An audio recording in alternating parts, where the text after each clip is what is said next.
Hello ವೀಕ್ಷಕರೇ, ಎಲ್ಲ ಹೇಗಿದ್ದೀರಾ? ಇವತ್ತು ನಾನು ಈ ವಿಡಿಯೋದಲ್ಲಿ ಟೆಂಪ್ಲೇಟ್ ಇಲ್ಲದೇ ಮಾರ್ಕಿಂಗ್ಸ್ ಹೇಗೆ ಮಾಡೋದು ಅಂತ ತಿಳಿಸ್ಕೊಡ್ತಾ ಇದ್ದೀನಿ. ಅದನ್ನು ನಾವು ಜಸ್ಟ್ ರೂಲರ್ ಬಳಸಿ ಯೂಸ್ ಮಾರ್ಕ್ ಮಾಡ್ಬೋದು, ಅಥವಾ ಸರ್ಕಲೆಲ್ಲ ಸ್ವಲ್ಪ ಚಿಕ್ಕದಾಗಿದ್ದರೆ ಅದನ್ನು ನಾವು ಒಂದು ಪೇಪರ್ ಮೇಲೆ ಸರ್ಕಲ್ ಹಾಕ್ಕೊಂಡು ಮಾಡ್ಕೋಬೋದು.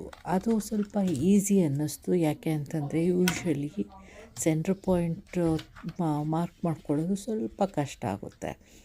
ಅದು ವೇರಿಯೇಷನ್ ಆಗ್ಬೋದು, ಸ್ವಲ್ಪ ಆದರೆ ಹೇಗೋ ಅಡ್ಜಸ್ಟ್ ಮಾಡ್ಕೋಬೋದು ಮಂಡಲ ಆರ್ಟ್ ಮಾಡ್ತಾ. ತುಂಬ ವೇರಿಯೇಷನ್ ಆಗೋದ್ರೆ ಅದು ತುಂಬ ಆಬ್ವಿಯಸ್ಸಾಗಿ ಕಾಣಿಸುತ್ತೆ.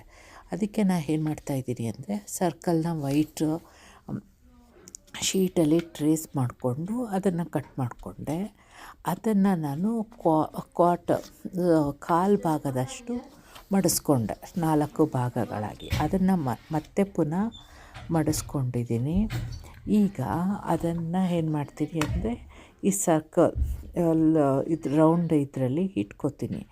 ಅದು ಇಟ್ಕೊಂಡು ಸೆಂಟರ್ಗೆ ಮಾರ್ಕ್ ಮಾಡ್ಕೋತೀನಿ. ಇದು ಒಂದು ವಿಧಾನ. ಅಥವಾ ಈ ಥರ ಏನು ಮಡಿಸ್ಕೊಳ್ದೇ ಅದನ್ನು ಅದು ತುದಿನ ಒಂದು ಸ್ವಲ್ಪ ಕಟ್ ಮಾಡಿಕೊಂಡು ಮಡಿಸ್ಕೊಂಡ್ರೆ ಏನಾಗುತ್ತೆ ಅಂದರೆ ನಿಮಗೆ ಎಕ್ಸಾಕ್ಟಾಗಿ ಸೆಂಟ್ರ್ ಪಾಯಿಂಟ್ ಸಿಗುತ್ತೆ. ನಂದೇನಾಯಿತು ಅಂದರೆ ಆ ಥರ ಮಡಿಸ್ಕೊಂಡು ಸೆಂಟ್ರ್ ಪಾಯಿಂಟು ಡೈರೆಕ್ಟಾಗಿ ಹಂಗೆ ಮಾರ್ಕ್ ಮಾಡ್ಕೊಂಡಾದ್ರಿಂದ ಕೊನೆಯಲ್ಲಿ ಸ್ವಲ್ಪ ವೇರಿಯೇಷನ್ ಬಂತು, 1.5 ಅಷ್ಟು.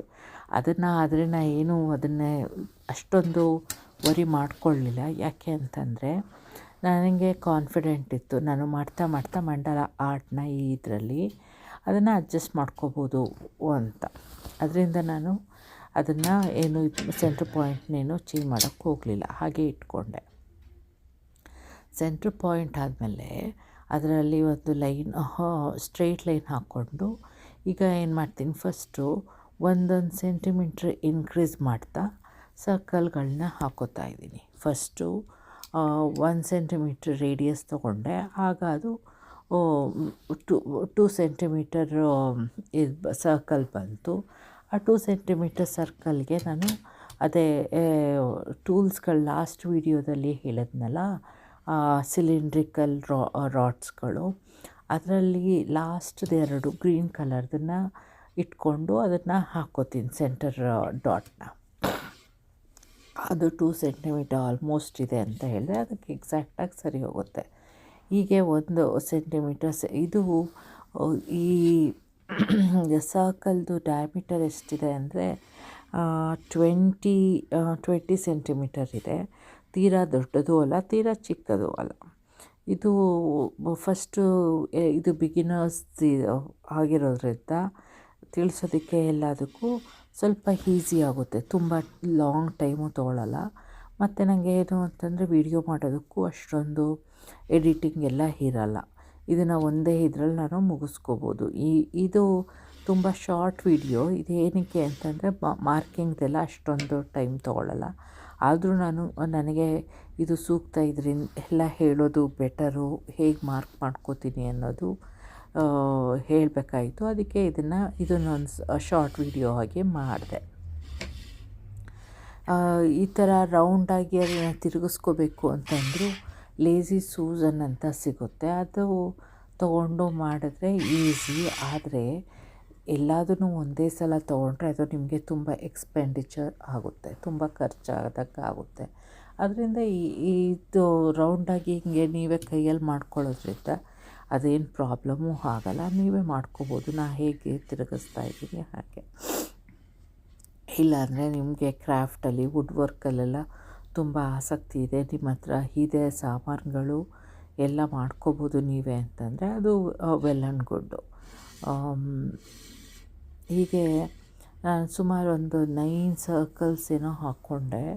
ಲಾಸ್ಟ್ದು ಒಂದು ಸ್ವಲ್ಪ ವೇರಿಯೇಷನ್ ಬಂತು, ತೋರಿಸ್ತೀನಿ, ಅದು ಹೇಳ್ತೀನಿ ಯಾವಾಗ ಅಂತ. ಇದು ನೆಕ್ಸ್ಟ್ ಆದಮೇಲೆ ಈಗಲೇ ನೋಡಿದ್ರೇ ಗೊತ್ತಾಗ್ತಾ ಇದೆ ಅದು ವೇರಿಯೇಷನ್ ಆಗಿದೆ ಅಂತ. ನೋಡಿ, ಈಗ ಒಂದು ಕಡೆ ಅಷ್ಟೊಂದು ಕಾಣಿಸಲ್ಲ. ಇದು ಲಾಸ್ಟ್ ಸರ್ಕಲಲ್ಲಿ ಹೊರಗಡೆದು ಸ್ವಲ್ಪ ಗ್ಯಾಪ್ ಇದೆ. ಅದಕ್ಕೆ ಏನು ಮಾಡಿದೆ ಅಂದರೆ ನಾನು ಇನ್ನೊಂದು ಸರ್ಕಲ್ ಹಾಕ್ಕೊಂಡೆ. ಆಗ ಅದು ಕರೆಕ್ಟಾಗಿ ಗೊತ್ತಾಯಿತು. ಈಗ ನಾನು ಏನು ಮಾಡ್ತೀನಿ ಅಂದರೆ ಈ ಗ್ಯಾಪ್ಗಳ ಮಧ್ಯೆ ಈ ಸರ್ಕಲ್ ಮಧ್ಯ ಮತ್ತೆ ಅದನ್ನು ಡಿಕ್ರೀಸ್ ಮಾಡ್ತೀನಿ. ಆಗ ಏನಾಗುತ್ತೆ ಅಂದರೆ 0.5 ಸೆಂಟಿಮೀಟರ್ದು ಸರ್ಕಲ್ಗಳು ಬರುತ್ತೆ ಎಲ್ಲ ಕಡೆಯೂ ಅದ್ರ ಹೊರಗೆ. ಆಗ ಅದು ಚೆನ್ನಾಗಿ ಏನು ಮಾರ್ಕಿಂಗು ಎಲ್ಲ ಸಿಗುತ್ತೆ ನನಗೆ. ಒಂದು ಕಂಪ್ಯಾರಿಷನ್ನು ಎಲ್ಲಿ ಶುರು ಮಾಡಬೇಕು ಡಿಸೈನ್ನ, ಏನು ಮಂಡಲ ಇದನ್ನು ಅದೆಲ್ಲ ನೀಟಾಗಿ ಇದಾಗುತ್ತೆ. ಇಲ್ಲಾಂದರೆ ತುಂಬ ಒಂದು ಮೇಲೆ ಒಂದು ಕೆಳಗೆ ಆಗುತ್ತೆ. ಅದರಿಂದ ಈ ಥರ ಮಾರ್ಕ್ ಮಾಡಿ ಮಾಡೋದು ಭಾಳ ಸೂಕ್ತ ನೋಡಿ. ಆಮೇಲೆ ಇದು ನಾನು ಮಾಡ್ತಾ ಇರೋದು ಪೆನ್ಸಿಲು, ವೈಟ್ ಚಾಕ್ ಪೆನ್ಸಿಲು. ನನಗಂತೂ ಇದು ತುಂಬಾ ಇಷ್ಟ ಆಯಿತು. ಹುಡುಕ್ತಾ ಇದ್ದೆ, ಮಕ್ಕಳದೊಂದು ವೈಟ್ ಚಾಕ್ ಪೆನ್ಸಿಲ್ ತೊಗೊಂಡೆ.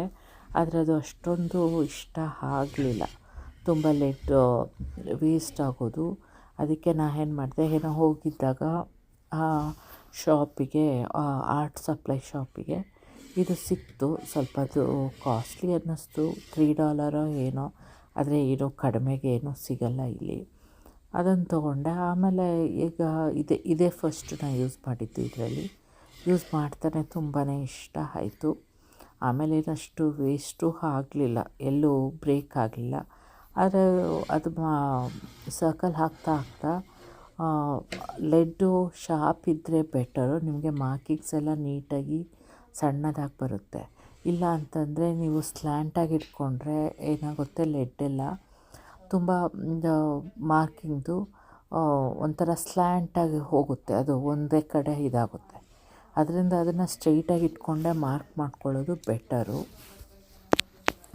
ನಂದು ಅದೇ ಒಂದೊಂದು ಕಡೆ ತುಂಬ ತಿಕ್ಕಾಗಿ ಬಂದಿದೆ, ಒಂದೊಂದು ಕಡೆ ಸಣ್ಣಾಗಿ ಬಂದಿದೆ. ಮತ್ತು ಶಾರ್ಪ್ ಮಾಡೋದಕ್ಕೆ ನಾನು ಮಕ್ಕಳ ಹತ್ರ ಒಂದು ಎಲೆಕ್ಟ್ರಿಕ್ ಶಾರ್ಪ್ನರ್ ಇತ್ತು, ಅದನ್ನೇ ಯೂಸ್ ಮಾಡಿದೆ.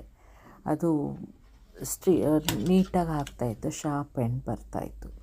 ಇದು ಪ್ರೊಟ್ರಾಕ್ಟರ್ನ ನಾನು ಯೂಸ್ ಮಾಡೇ ಮಾರ್ಕ್ ಮಾಡ್ಕೊಳ್ಳೋದು. ಈಗ ಏನು ಮಾಡ್ತಿದ್ದೀನಿ ಅಂದರೆ, ಪ್ರೊಟ್ರಾಕ್ಟರ್ನ ಸೆಂಟರಲ್ಲಿ ಇಟ್ಕೊಂಡು 20 ಡಿಗ್ರೀಸ್ಗೆ ಮಾರ್ಕ್ ಮಾಡ್ಕೋತಾ ಇದ್ದೀನಿ. ಯೂಶ್ವಲಾಗಿ ನಾನು 20 ಡಿಗ್ರೀಸೇ ಇಟ್ಕೊಳ್ಳೋದು. ಇಲ್ಲ ಅಂತಂದರೆ ನಿಮಗೆ ಎಷ್ಟು ಬೇಕೋ ಅಷ್ಟನ್ನು ಇಟ್ಕೋಬೋದು.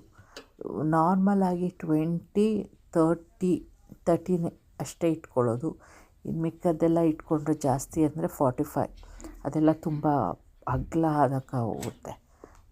ಫಸ್ಟ್ ಸ್ಟಾರ್ಟ್ ಮಾಡುವಾಗ ಸೆಂಟರಿಂದ ಸ್ವಲ್ಪ ಚಿಕ್ಕದಾಗೆ ಕಾಣುತ್ತೆ. ಆಮೇಲೆ ತುಂಬಾ ದೊಡ್ಡದು, ತುಂಬ ಡಿಸೈನ್ಗಳೆಲ್ಲ ದೊಡ್ಡದಾಗೆ ನೋಡಬೇಕು. ತೀರಾ ದೊಡ್ಡದಾದರೆ ಅಷ್ಟೊಂದೇನೂ ಚೆನ್ನಾಗಿರಲ್ಲ ಅನಿಸುತ್ತೆ. ಅದು ನನ್ನ ಅನಿಸಿಕೆ. ನಿಮಗೆ ಇಷ್ಟ ಆದರೆ ಏನು ಮಾಡ್ಕೋಬೋದು, ತೊಂದರೆ ಇಲ್ಲ. ಇದೆಲ್ಲ ಈ ಥರ ಮಾಡ್ಕೊಳ್ದೇ ನಿಮಗೆ ಅಮೆಝಾನಲ್ಲೂ ಸಿಗುತ್ತೆ. ಮತ್ತು ಇನ್ನೊಂದು ಕಡೆ ನಾನು ಟೆಮು ಅನ್ನೋದ್ರಲ್ಲಿ ನೋಡಿದೆ, ಇದು ಟೆಂಪ್ಲೇಟ್ಗಳೆಲ್ಲ ಚೆನ್ನಾಗಿವೆ. ಅಮೆಝಾನಲ್ಲಿ ಸ್ವಲ್ಪ ಕಾಸ್ಟ್ಲಿ, ಆದರೆ ಟೆಮುದಲ್ಲಿ ನೋಡಿದಾಗ ಅಷ್ಟೇನು ಕಾಸ್ಟ್ಲಿ ಇರಲಿಲ್ಲ. ಆದರೆ ಅದು ಡೆಲಿವರಿ ಸಿಗೋದು ನಿಮಗೆ ಒಂದು ನಿಯರ್ಲಿ 2 ಮಂತ್ಸ್ ತನಕ ಆಗೋಗುತ್ತೆ. ನಿಮಗೆ ಮರ್ತೇ ಹೋಗಿರುತ್ತೆ ಆರ್ಡ್ರ್ ಮಾಡಿದ್ಮೇಲೆ ಅದು ಬಂತಾ ಏನು ಅಂತ. ಅಷ್ಟು ತುಂಬ ದಿನ ಆಗುತ್ತೆ. ಅದರಿಂದ ನಾನು ಹೇಗೂ ಇದ್ರಲ್ಲಿ ಮಾಡ್ತಾಯಿದ್ದೀನಲ್ಲ, ಅದೇನು ಅಷ್ಟು ಬೇಗ ಸಿಗಲ್ಲ, ಹೋಗಲಿ ಇದರಲ್ಲೇ ಹೀಗೆ ಮಾಡ್ಕೊಳ್ಳೋಣ ಅಂತ ಏನು ಆರ್ಡ್ರ್ ಮಾಡಿಲ್ಲ. ಮಾಡಬೇಕು, ಮುಂದೆ ನೋಡೋಣ ಮಾಡೋದಕ್ಕೆ. ಆಮೇಲೆ ಇದೇನು ಅಷ್ಟೊಂದೇನು ಡಿಫ್ರೆನ್ಸ್ ಇಲ್ಲ. ಇದರಲ್ಲಿ ಮಾಡಿದ್ರೆ ಬೇರೆ ಥರ ಬರುತ್ತೆ, ಅದರಲ್ಲಿ ಮಾಡಿದ್ರೆ ಬೇರೆ ಥರ ಬರುತ್ತೆ ಅಂತ.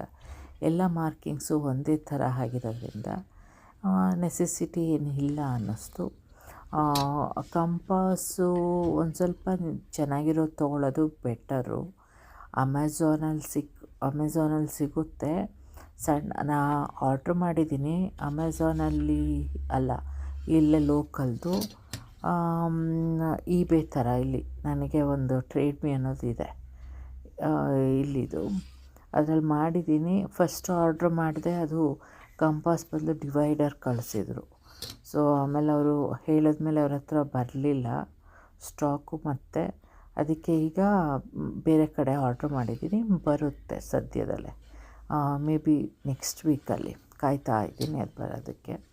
ಹೇಗೂ ನಾನು ಸಣ್ಣದ್ರಿಂದ ಇದೆಲ್ಲ ಮಾಡ್ತಾ ಇರೋದ್ರಿಂದ ನನ್ನ ಹತ್ರ ಇರೋದು ಸಾಕು, ಸಣ್ಣದ್ರಲ್ಲೇ ಮಾಮೂಲಿ ಸ್ಕೂಲ್ ಕಂಪಾಸು, ಏನೂ ಡಿಫ್ರೆನ್ಸ್ ಇಲ್ಲ. ಈ ಥರ 20 ಡಿಗ್ರೀಸ್ ಮಾರ್ಕ್ ಮಾಡಿಕೊಂಡು ಈಗ ಲೈನ್ ಹಾಕೋತಾ ಇದ್ದೀನಿ. ಈ ಲೈನನ್ನು ನಾನು ಫುಲ್ ಸೆಂಟರಿಂದ ಹಾಕೋತಾ ಇಲ್ಲ, ಜಸ್ಟ್ ಒಂದು ಸ್ಟ್ರೈಟ್ ಲೈನು ಫಸ್ಟು ಅಷ್ಟೇ, ಆಮೇಲೆಲ್ಲ 2 ಸರ್ಕಲ್ ಬಿಟ್ಟೇ ಇದು ಮಾಡೋದು. ಯಾಕೆ ಅಂತಂದರೆ ಸೆಂಟರಿಂದ ನಾವು ಶುರು ಮಾಡೋದೇ ಬರೀ ಡಾಟ್ಗಳಲ್ಲ, ಡಿಸೈನ್ಗಳೇನಿದ್ರು ಆಮೇಲೆ, ಅದರಿಂದ ಆ ಥರ ಮಾಡಿದ್ದೀನಿ ಅಷ್ಟೇ. ನಿಮಗೆ ಸೆಂಟರಿಂದನೂ ಬೇಕು ಅಂದರೆ ಹಾಕ್ಕೋಬೋದು, ತೊಂದರೆ ಏನಿಲ್ಲ. ಎಲ್ಲ ಹಾಕ್ಕೊಂಡ್ಮೇಲೆ ಡಿಸೈನ್ನ ಹಾಗೆ ಶುರು ಮಾಡ್ಕೋಬೋದು. ನೋಡಿ ಎಲ್ಲ ಹಾಕ್ಕೊಂಡಿದ್ದೀನಿ, ಅಷ್ಟೊಂದೇನು ಡಿಫ್ರೆನ್ಸ್ ಏನಿಲ್ಲ, ಎಲ್ಲ ಅದು ಆಲ್ಮೋಸ್ಟ್ ಈಕ್ವಲ್ ಆಗೇ ಇದೆ. ಈಕ್ವಲ್ ಆಗಿದ್ದಷ್ಟು ಒಳ್ಳೆಯದು. ಅದೇ ಲಾಸ್ಟಲ್ಲಿ ಒಂದು ಲೈನ್ ಇದಾಗುತ್ತೆ ಅಷ್ಟೇ, ತೊಂದರೆ ಏನಿಲ್ಲ. ಮಾಡ್ತಾ ಮಾಡ್ತಾ ಅದನ್ನು ಸರಿ ಮಾಡ್ಕೋಬೋದು.